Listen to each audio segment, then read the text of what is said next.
السلام علیکم۔ Asia 41 news کے ساتھ میں ہوں آپ کی میزبان امنا عباس۔ خبر شامل کرتے ہیں سرگودا سے۔ ہمارے بیورو چیف محمد ندیم کے مطابق وزیر اعلیٰ پنجاب مریم نواز شریف کے احکامات کی روشنی میں سول ڈیفنس میں فائر فائٹنگ اور طبی امداد کے حوالے سے ایک ٹریننگ ورکشاپ کا اہتمام کیا گیا، جس میں LPG تاجروں نے بھرپور شرکت کی۔ آگاہی مہم سے خطاب کرتے ہوئے civil defence officer madam Saira Rafiq Khan نے کہا کہ سب سے اہم ذمہ داری قیمتی جانوں کا بچانا ہے۔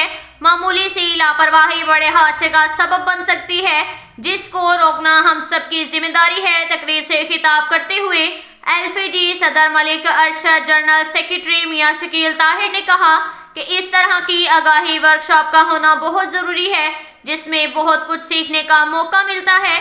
اس موقع پر چیف انسٹرکٹر محمد یوسف نے کسی بھی حادثے کی صورت میں تحفظ کرنا اور نقصان سے بچنے کا طریقہ بتایا۔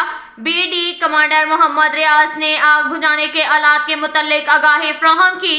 LPG تاجروں نے سول ڈیفنس آفیسر اور ان کے تمام عملہ کی ورکشاپ کے انعقاد پر شکریہ ادا کیا۔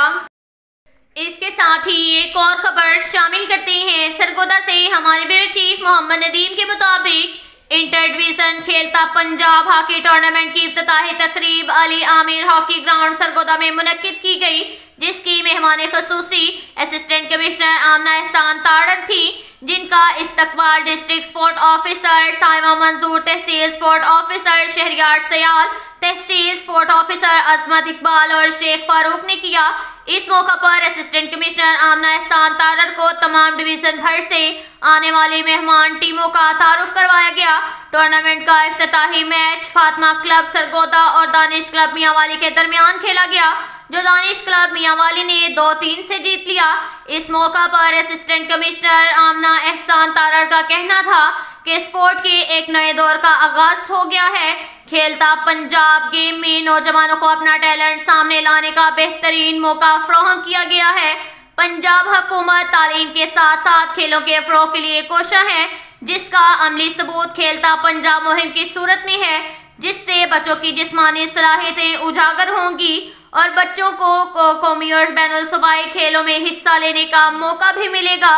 اس موقع پر ڈسٹرکٹ اسپورٹ آفیسر سائمہ منظور کا کہنا تھا کہ پنجاب میں ٹیلنٹ کی کوئی کمی نہیں۔ جن طلباء کو پہلے مواقع میسر نہیں آتے تھے، انہیں ایک پلیٹ فارم پر مہیا کر دیا گیا تاکہ وہ اپنے ٹیلنٹ کے جوہر دکھا سکیں۔ تمام ٹورنامنٹس کو انتہائی صاف اور شفاف طریقے سے کروایا جا رہا ہے تاکہ کسی کی حق تلفی نہ ہو سکے۔ اب تک کے لیے اتنا ہی کافی ہے۔ ملتے ہیں اگلے بلیٹن میں، ہمارے ساتھ رہیے گا۔ اللہ حافظ۔